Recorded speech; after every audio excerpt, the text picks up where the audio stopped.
백스윙을 하실 때 손보다 헤드가 뒤쪽으로 테이크백 1번 라인 높이에서 지금 보시는 것처럼 이런 형태의 백스윙을 하시는 분들은 크게 두 가지를 체크하시면 됩니다.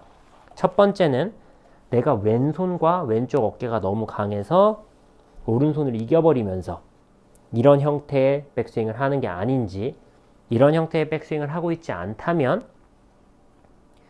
너무 낮고 길게 하려다 보니까 지금 보시는 것처럼 머리축이 오른쪽으로 이동하면서 이런 형태의 백스윙이 나오는 게 아닌지 한번 체크를 해보시면요, 훨씬 더 좋은 테이크백을 만드실 수 있을 거라고 생각합니다.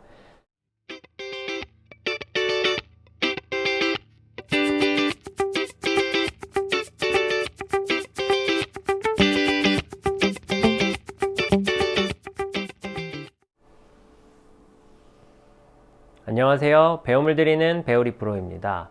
이번 시간에 제가 준비한 영상은요, 테이크백 1번 라인을 했을 때 손보다 헤드가 더 뒤쪽으로 가는 이런 형태의 테이크백을 하시는 분들을 위해서 영상을 준비했습니다. 측면으로 보여드리면 저희가 1번 라인을 들었을 때 지금 보시는 것처럼 양손보다 클럽 헤드가 살짝 바깥쪽에 위치하거나 혹은 거의 정면, 거의 같은 라인 선상으로 있을 때가 저희가 좋은 테이크백을 했다라고 이야기합니다. 그런데 이렇게 테이크백을 했을 때 지금 보시는 것처럼 이런 위치에 있는 것이 아니라 손보다 클럽 헤드가 더 뒤쪽으로, 이런 형태의 테이크백을 하시는 분들을 위해서 영상을 준비했는데요. 사실 거의 모든 아마추어 골퍼들이 백스윙을 어려워하시고 백스윙에 문제가 생기는 가장 대표적인 이유이기도 합니다. 지금 보시는 것처럼 헤드는 뒤쪽으로 가고 왼손은 이렇게 앞으로 나오면서 이런 형태의 백스윙을 하게 될 경우에는요, 그 다음에 올라갈 수 있는 변수들이 무수하게 많습니다. 그러다 보니까 백스윙에 대해서 많이 신경을 써야 되고 항상 매번 달라지는 백스윙으로 인해서 고민을 하셔야 될 수밖에 없는데요. 오늘은 1번 라인을 했을 때 1번 라인을 왜 헤드가 작고 손보다 더 뒤로 들어가는지에 대한 이유를 자세히 좀 설명을 드리려고 합니다. 우리가 어드레스를 취하고 1번 라인을 했을 때 일반적으로는 왼손으로 리드해서 테이크백이 가야 된다라는 이야기를 많이 합니다. 물론 지금 저도 앞으로 제가 설명드릴 방법으로 지금은 하고 있지 않습니다. 지금 제가 설명드릴 방법으로 충분히 연습을 하고 난 다음에서는 이 느낌을 신경 쓰지 않아도 되기 때문인데요. 그렇지만 백스윙이 너무 뒤로 가서 고민이신 분들은 꼭 한번 연습해 보셨으면 좋겠습니다. 뒤로 가는 것만큼은 고치는데 이만한 방법이 없기 때문인데요. 우선 어드레스를 취하고 대부분 왼손으로 백스윙을 이렇게 합니다. 근데 왼손으로 백스윙을 할 때 손보다 클럽 헤드가 뒤로 갈 수 있는 방법은 딱 하나뿐이 없습니다. 손은 앞으로 튀어나오면서 헤드가 뒤쪽으로 가는 것, 이런 형태로 가야지만 헤드가 손보다 뒤로 갈 수 있는데요. 이게 만약에 손이 멀어지지 않고 가까이 가 있다면 그런 형태의 백스윙을 올리기가 굉장히 어렵습니다. 그런데 대부분 왼손으로 밀거나 혹은 왼쪽 어깨로 밀어야 된다고 생각을 하면서 이렇게 손이 빙그르 돌아버리는 경우가 굉장히 많습니다. 그래서 뒤로 가시는 분들이 가장 먼저 체크를 해보셔야 될 부분은요, 왼손은 완전히 힘이 없는 상태, 거의 0이라고 생각하실 정도로 가볍게 쥐신 다음에 오른손 이 세 손가락으로 코킹만 먼저 해주시는 겁니다. 느낌에 헤드를 먼저 다 꺾어서 보내주시는 듯한 느낌으로 하시면 왼손에 힘이 없다 보니까 클럽이 뒤로 가기가 굉장히 어렵습니다. 왜 그러냐? 이렇게 지금 보시는 것처럼 세 손가락을 잡고 클럽을 꺾었을 때 뒤로 보내기 위해서는 팔이 굉장히 많이 불편합니다.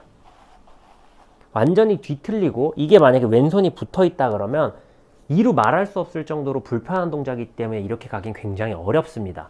대부분 헤드가 뒤로 가시는 분들은 왼손이 오른손을 이겨버려서 뒤로 간다라고 이해하시면 되는데요. 그래서 이걸 해결하실 수 있는 가장 좋은 방법은 오른손 엄지, 검지, 중지로 헤드를 먼저 이렇게 코킹을 해서 보내는 듯한 연습을 많이 해보시면요, 헤드가 뒤쪽으로 가시는 걸 좀 막으실 수 있습니다. 이 부분 같은 경우에는 백스윙을 왼손으로 하거나 혹은 왼쪽 어깨로 하시는 분들한테만 해당되는 이야기입니다. 그런데 이런 형태가 아니라 또 다른 형태로 백스윙이 안쪽으로 들어가는 경우들도 더러 존재하는데요. 어드레스를 하시고 머리가 오른쪽으로 같이 이렇게 따라오시는 분들, 대부분 이런 분들은 어떤 형태의 백스윙을 하려고 하시냐면 낮고 길게 빼려고 하시는 분들, 낮고 긴 백스윙을 하려고 하시는 분들 같은 경우에도 지금 보시는 것처럼 손보다 헤드가 더 뒤쪽으로 들어가기 좋습니다. 무조건 그렇게 들어가시는 것은 아니지만 낮고 긴 백스윙을 하는 데 있어서 필수적인 요소가 머리를 잡아놓고 낮고 길게 뺀다는 건 사실 저희 느낌에 충분히 낮고 길게 빼기가 어렵습니다. 그래서 이 기준점이 없는 아마추어 골퍼들 같은 경우에는 낮고 길게가 무조건 낮고 길게만 빼면 좋다고 생각을 해서 이런 형태로 테이크백을 하시는 분들도 많이 계시는데요. 그러면 지금 보시는 것처럼 손보다 뒤로 가는 듯한 그런 형태의 백스윙을 하실 수도 있습니다. 만약에 내가 백스윙을 했을 때 오른쪽으로 이렇게 상체가 좀 스웨이가 많이 생긴다거나 혹은 낮고 길게 가는 걸 좀 꾸준히 오랫동안 연습을 하셨거나 과하게 신경을 쓰고 치는 골퍼시라면요. 느낌에 머리축은 오히려 백스윙을 했을 때 왼쪽에 약간 있는 듯한, 가시는 게 아니라 약간 왼쪽에 남아있는 듯한 느낌으로 백스윙 연습을 좀 해보시면 그 부분을 해결하시는 데 굉장히 큰 도움이 됩니다.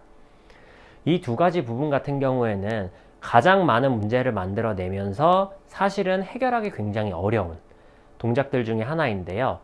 느낌을 방금 말씀드린 것처럼 구분을 지어서 연습을 해보시면 정확한 원인을 알고 하시는 것이기 때문에 굉장히 좀 손쉽고 빠르게 해결이 가능하실 거라고 생각이 됩니다. 백스윙을 하실 때 손보다 헤드가 뒤쪽으로 테이크백 1번 라인 높이에서 지금 보시는 것처럼 이런 형태의 백스윙을 하시는 분들은 크게 두 가지를 체크하시면 됩니다. 첫 번째는 내가 왼손과 왼쪽 어깨가 너무 강해서 오른손을 이겨버리면서 이런 형태의 백스윙을 하는 게 아닌지, 이런 형태의 백스윙을 하고 있지 않다면 너무 낮고 길게 하려다 보니까 지금 보시는 것처럼 머리축이 오른쪽으로 이동하면서 이런 형태의 백스윙이 나오는 게 아닌지 한번 체크를 해보시면요. 훨씬 더 좋은 테이크백을 만드실 수 있을 거라고 생각합니다. 테이크백이 스윙의 시작이니만큼 굉장히 중요한 부분을 많이 차지하고 있으니까요. 테이크백을 하셨을 때 손보다 헤드가 더 뒤쪽에 있는 골퍼 같은 경우에는 이 두 가지 문제를 체크하셔서 한번 해결해 보셨으면 좋겠습니다. 오늘도 여기서 영상 마무리하도록 하겠습니다. 이상 배우리 프로였습니다.